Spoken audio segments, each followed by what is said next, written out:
کم از کم 3 ایسے پاکستان مسلم لیگ نواز کے لیڈرز، جس میں Shahid Khaqan Abbasi former prime minister, ان کے شدید تحفظات اور وہ آج اجلاس میں شامل نہیں ہوئے. احسن اقبال وہ گزشتہ روز آئے، آج وہ بھی شامل نہیں ہوئے. اور تھرڈ شاید کہا جاتا ہے کہ خواجہ سعد رفیق ہیں، وہ بھی شاید آج تھے نہیں.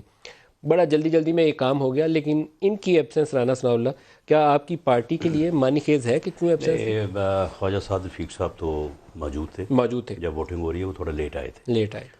شاہد خاقان عباسی صاحب اور احسن اقبال صاحب کل شام کافی دیر ہمارے ساتھ رہے ہیں. آج اجلاس میں شرکت نہیں کی اور شاہد خاقان نے بھی نہیں کی. ان کا جو ہے وہ یہ جو طریقہ کار کہ اجلاس اتنی جو ہے وہ جلدی میں انڈیو ہیسٹ میں بلایا گیا، پھر اسی دن اس کو پاس کروانے کی کوشش کی گئی، پھر ہم پہلے اس میں تھوڑا الجھے، پھر اس کے بعد تھوڑا سا جب میاں نواز شریف صاحب کا خط موصول ہوا تو پھر اس کو ہم نے تھوڑا سا جو ہے وہ آگے چلایا. تو اس صورتحال یا آگے کیا چلا جی؟ وہ تو 15 تک کہتے تھے، 15 تک ہی مان لیتے، تھوڑا بہت چلو 15 دن نہیں چلا، 7 دن چلا.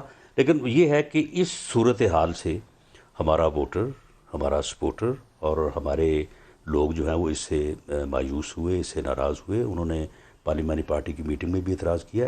احسن اقبال صاحب کا بھی یہی اعتراض تھا، خاقان عباسی صاحب کا بھی یہی اعتراض تھا. ان کے تحفظات کی نوعیت اور بھی ہے. ان کا خیال یہ تھا کہ پارٹی کو اسرٹ کرنا چاہیے، اپنی بات کرنی چاہیے. وہ جو میں نے ابھی سن سیٹ کلاز کا ذکر کیا، یہ آپ کی پارٹی کے بہت سارے لیڈرز کا یہ خیال موجود تھا، لیکن وہ لندن والی قیادت کے آگے سب جھک گئے اور وہ انہوں نے پھر غنیمت یہی جانا کہ آج اجلاس میں نہیں آئے.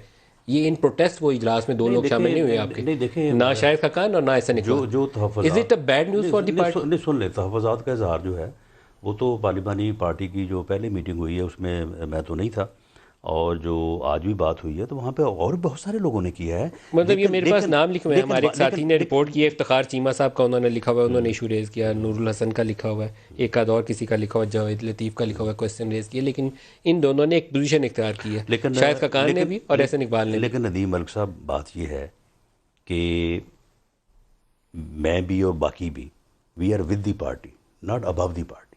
جب پارٹی ایک ڈیسیجن لے لیتی ہے تو اس میں پھر یہ بات ختم ہو جاتی ہے. تو غلط یا صحیح جو بھی نواز شریف طے کر دیں گے، آپ کے پاس کوئی آپشن نہیں. یہ تو آرگومنٹ اچھا نہیں. نواز شریف جو ہے وہ خود نہیں طے کر دیں گے.